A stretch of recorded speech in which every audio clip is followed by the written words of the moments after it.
बच्चों, आज अपने 11th क्लास का कुछ स्थिति और विस्तार के बारे में अपने चर्चा की थी। इसके अलावा अपने कुछ टॉपिक रह गए थे उसके अंदर, जैसे एक कर्क रेखा भारत के लगभग कितने राज्यों से होकर गुजरती है, या भारत का जो प्रमाणिक समय है उसको मतलब वो कहाँ से गुजरता है, या प्रमाणिक समय कितने डिग्री को माना गया है और इसका मानने का क्या औचित्य है।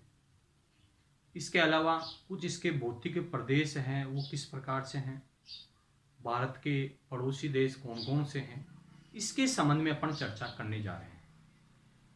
जैसे अपन बात करें कि भाई भारत देश है वो कुछ इसका जो क्षेत्र है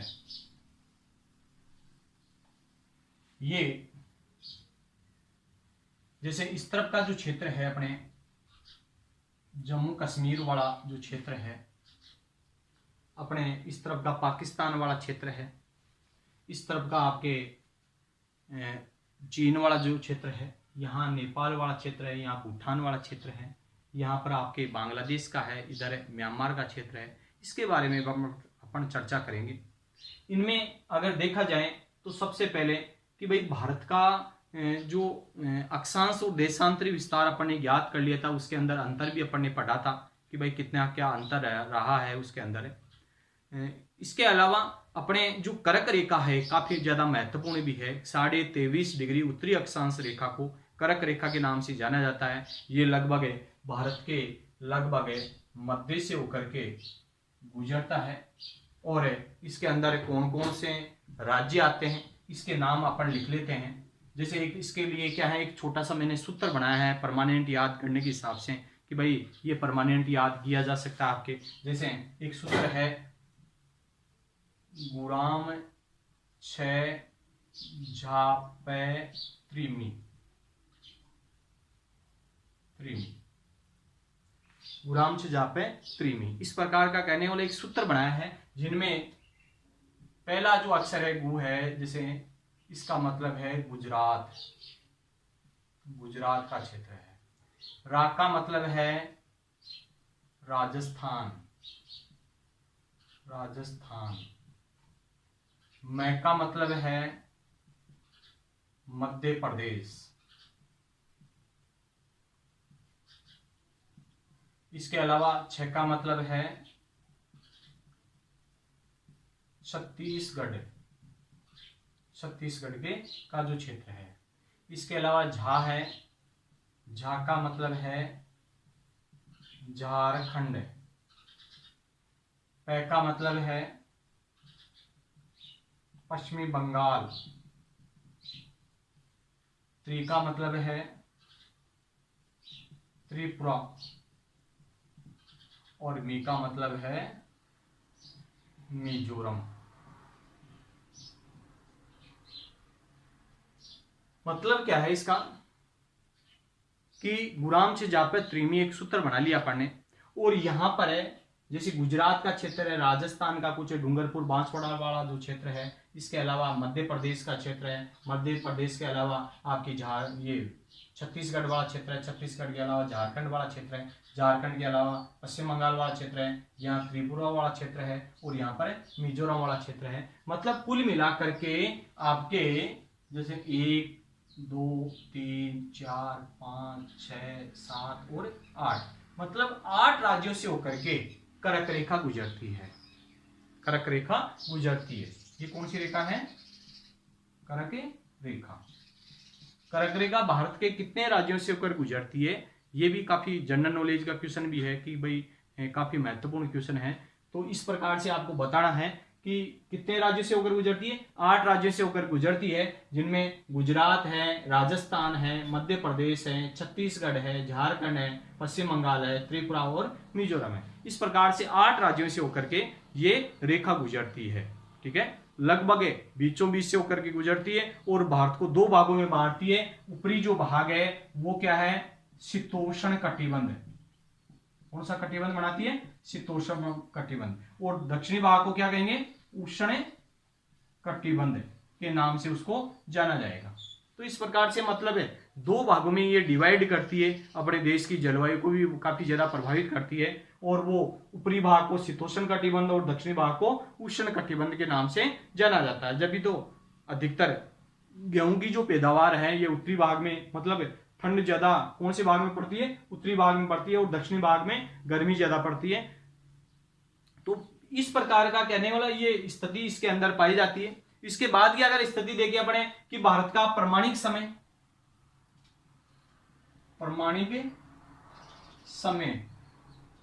रेखा, भारत की प्रमाणिक समय रेखा है वो 82.5 डिग्री पूर्वी देशांतर रेखा को माना गया है।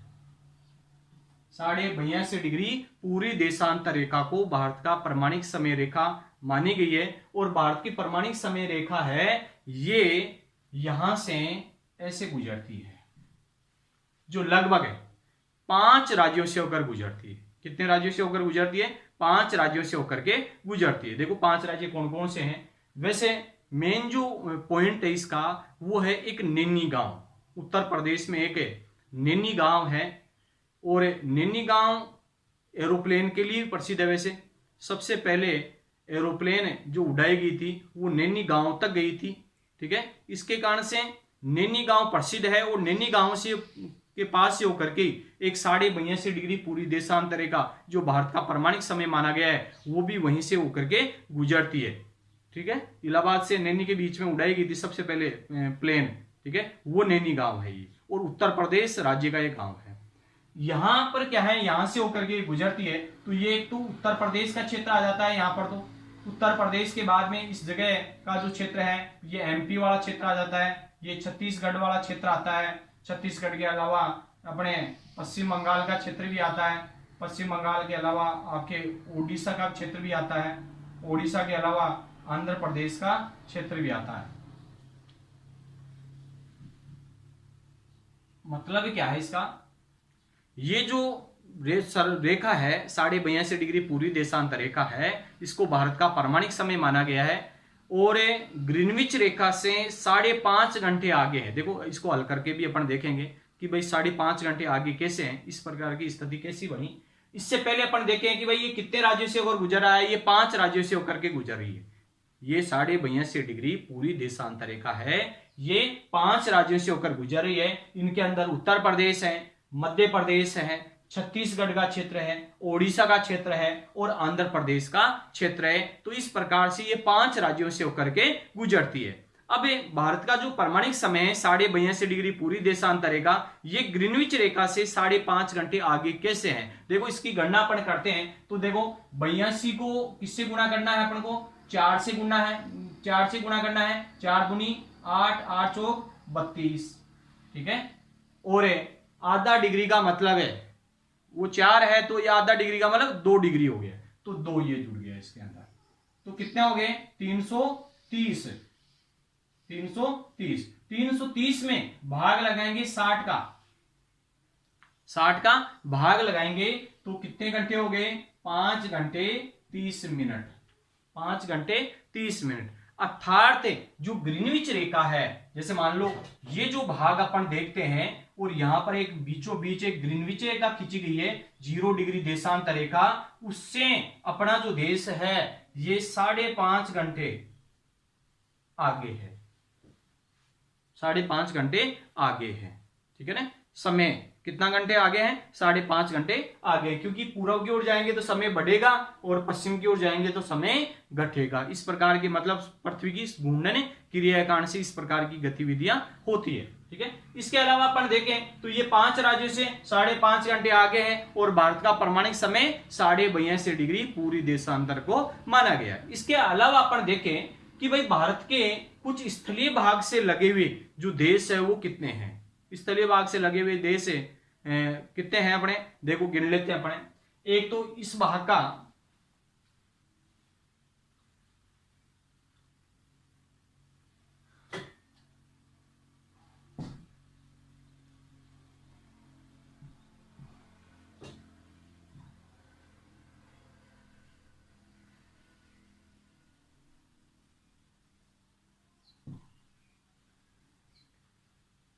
देखो अपने यहां पर तो है पाकिस्तान का क्षेत्र, इस जगह है अपने अफगानिस्तान, अफगानिस्तान के अलावा इस तरफ का जो क्षेत्र है वो है चीन देश, इसके अलावा इस जगह है अपने नेपाल, यहां पर अपने भूटान, इस जगह म्यांमार, यहां पर अपने बांग्लादेश। इस प्रकार से करने का मतलब है पाकिस्तान एक, दूसरे नंबर पर अपने अफगानिस्तान, तीसरे नंबर पर चीन, चौथे नंबर पर नेपाल, पांचवें नंबर पर भूटान, छठे नंबर पर अपने म्यांमार और सातवें नंबर पर है बांग्लादेश। अर्थात अपने देश से प्रत्येक सीमा बनाने वाले जो देश है वो है 7। मतलब अपने देश की मुख्य भूमि से जुड़ने वाली जो सीमा है जिन देशों की, वो देशों की संख्या कितनी है? 7 देश है जो अपने धरातल से इनकी सीमा लगी हुई है। अब ये 7 देश हैं, ये अपने पड़ोसी देश हैं, 7 देश हैं, ये पड़ोसी देश हैं, लेकिन भारत से कमजोर स्थिति उनकी पाई जाती है। आर्थिक स्थिति से थोड़ी ठीक ठाक स्थिति में अगर देखें तो अपने भारत देश की है। यहाँ पर इनमें भी क्या है, काफी ज्यादा जनसंख्या निवास करती है, और इनमें एक तो बांग्लादेश है और दूसरा पाकिस्तान है। ये तो भारत से अलग हुआ है, ठीक है, जिसको पूरी पाकिस्तान के नाम से जाना जाता है। बांग्लादेश को किस नाम जानेंगे? पूरी पाकिस्तान के नाम से। और पश्चिमी पाकिस्तान किसको कहेंगे? ये मेन जो पाकिस्तान है उसको अपने कहेंगे, क्योंकि ये तो 1971 के अंदर अलग हुआ है। बांग्लादेश कब हुआ है? 1971 के अंदर अलग हुआ है। तो इसके कारण से कहने का मतलब है, इस प्रकार से आपको 7 पड़ोसी देशों के नाम भी याद रखने हैं। नाम के अलावा इनकी अगर सीमा देखें तो जैसे मान लो पाकिस्तान और भारत की जो सीमा रेखा है उसको किस नाम जानेंगे? रेड क्लिप रेखा के नाम से जाना जाएगा। किस नाम जानेंगे? रेड क्लिप रेखा के नाम से जाना जाएगा। फिर अपने देखें अफगानिस्तान और भारत, पहले इस प्रकार की स्थिति थी जिसको डूरंड कहते थे, लेकिन आजकल पाकिस्तान और अफगानिस्तान की जो सीमा रेखा है उसको डूरंड रेखा के नाम से जाना जाता है। इसके अलावा चीन और भारत की जो सीमा है उसको मेकमोहन रेखा के नाम से जानते हैं। किस नाम जानेंगे? मेकमोहन महोदय ने ये क्या है, सीमा का विभाजन करके गया था, इसके कारण से उसका नाम करण किया गया था। इसी प्रकार से अपने रेड क्लिप भी इसी प्रकार का है कि अंग्रेज अधिकारी था रेड क्लिप है, उन्होंने क्या है सीमा बताई थी तो उनका नाम के हिसाब से नामकरण कर दिया गया। इसके अलावा जो नेपाल है, भूटान है और म्यांमार है, नेपाल, भूटान और म्यांमार जो 3 देश हैं, उनकी जो सीमा है ये प्रकृति के द्वारा ही बनी हुई है। अभी तक भी इसके कोई नाम नहीं है, तो प्रकृति के द्वारा बनी हुई है। किसकी? नेपाल, भूटान और म्यांमार। इसके अलावा एक देश और है बांग्लादेश, जिनकी सबसे ज्यादा सीमा भारत के साथ में लगती है। वो देश कौन सा है? बांग्लादेश है, और उसकी सीमा को भी रेड क्लिप के नाम से जाना जाता है। किस नाम जानेंगे उसको? रेड क्लिप के नाम से जाना जाता है। तो इस प्रकार की मतलब स्थितियां इसके अंदर पाई जाती है। इसके अलावा अपन देखेंगे नेक्स्ट वीडियो के अंदर है कि भाई ये किन किन राज्यों से इनकी सीमा लगती है, इनकी कितनी दी सीमा है। क्योंकि मैंने बताया था, पहले भी जिक्र किया था आपके, कि सबसे ज्यादा जो सीमा है ये बांग्लादेश के साथ में लगती है, और सबसे कम सीमा है ये अफगानिस्तान के साथ में लगती है। इसके साथ में तो केवल 80 किलोमीटर की सीमा लगती है, और इसके साथ में 4096 किलोमीटर की सीमा लगती है। 4096 किलोमीटर की सीमा। ये जो क्षेत्र है ये है पीओके वाला क्षेत्र है, पाक अधिकृत कश्मीर वाला जो क्षेत्र है, पाक अधिकृत कश्मीर, जो जिसका नाम पुराना ये क्या नाम है? पीओके के नाम से रखा गया। तो इसका अपन जिक्र करेंगे। इसके अलावा अपने जो दक्षिणी भाग का अगर बात करें तो ये हिंद महासागर, अपने हिंद महासागर, और हिंद महासागर के 2 टुकड़े कर दिए, मतलब इसी के 2 भाग हैं। एक तो इधर तो कौन सा है? अरब सागर का क्षेत्र, और यहां पर है बंगाल की खाड़ी वाला क्षेत्र, बंगाल की खाड़ी वाला क्षेत्र। तो इस प्रकार से करने का मतलब है, ये कुछ सीमाओं के बारे में, इसके बारे में अपन ने चर्चा कर ही ली थी कि भाई भारत की तटीय सीमा कितनी है? 6100 किलोमीटर है। द्वीप समूह सहित है भारत की सीमा कितनी है? 7516.6 किलोमीटर की। यहाँ की अगर बात करें तो स्थलीय सीमा की लंबाई की अगर बात की अपन ने तो 15,200 किलोमीटर की सीमा है, और 15,200 किलोमीटर की जो सीमा है उसका विवरण भी अपने ज्ञात करेंगे। इसके अलावा यहाँ के अक्षांश और देशांतरी विस्तार के बारे में अपन ने चर्चा करी ली कि अक्षांश और देशांतरी विस्तार भारत का कितना है कि 8 डिग्री 4 मिनट से 37 डिग्री 6 मिनट तथा 68 डिग्री 7 मिनट से 97 डिग्री 25 मिनट पूरी देशांतर भारत देश स्थित है। इस प्रकार की स्थिति अपन ने ज्ञात की। इसके अलावा अपने जो प्रमाणिक समय है ये अभी अपन ने बात की कि भाई 5 राज्यों से होकर गुजरता है और ग्रीनविच रेखा से 5.5 घंटे आगे है। इस प्रकार की स्थिति पाई जाती है। इसके अलावा जो कर्क रेखा है अर्थात 23.5 डिग्री उत्तरी अक्षांश जो रेखा है ये लगभग अपने भारत के कितने राज्यों से होकर गुजरता है, 8 राज्यों से होकर गुजरता है। वो 8 राज्य याद करने का एक ट्रिक मैंने बताया आपको कि गुराम से जापे त्रिमी एक छोटा सा सूत्र है जिनमें गुजरात है, राजस्थान है, मध्य प्रदेश है, छत्तीसगढ़ है, झारखंड है, पश्चिम बंगाल है, त्रिपुरा और मिजोरम है। इन राज्यों से होकर के ये गुजरता है। तो इस प्रकार से कहने का मतलब है आपको अच्छी तरीके से याद भी करना है। इनके संबंध में एक छोटा सा आपको मैप लेना है। मैप लेकर के उसके अंदर है क्या, एक तो ग्रीनविच रेखा से जो टाइम जोन बनाया गया अपना 82.5 डिग्री पूरी देशांतर रेखा वो खींचनी है स्केल के माध्यम से। इसके अलावा जो आपके कर्क रेखा का जो भाग है वो आपको बताना है कि भाई बीच के अंदर कौन कौन से राज्य हैं वो भी उसके अंदर बढ़ने हैं। इसके अलावा जो पड़ोसी देश हैं, पड़ोसी देश कौन कौन से हैं, अपने प्रत्येक सीमा भारत के साथ में कितने देशों की लगती है, उनकी सीमा के बारे में भी अपन को चर्चा करनी है, जानकारी लेनी है। तो इस प्रकार से आपको ये थोड़ा सा याद करना है, होमवर्क के रूप में भी कार्य करना है। जय हिंद, जय भारत।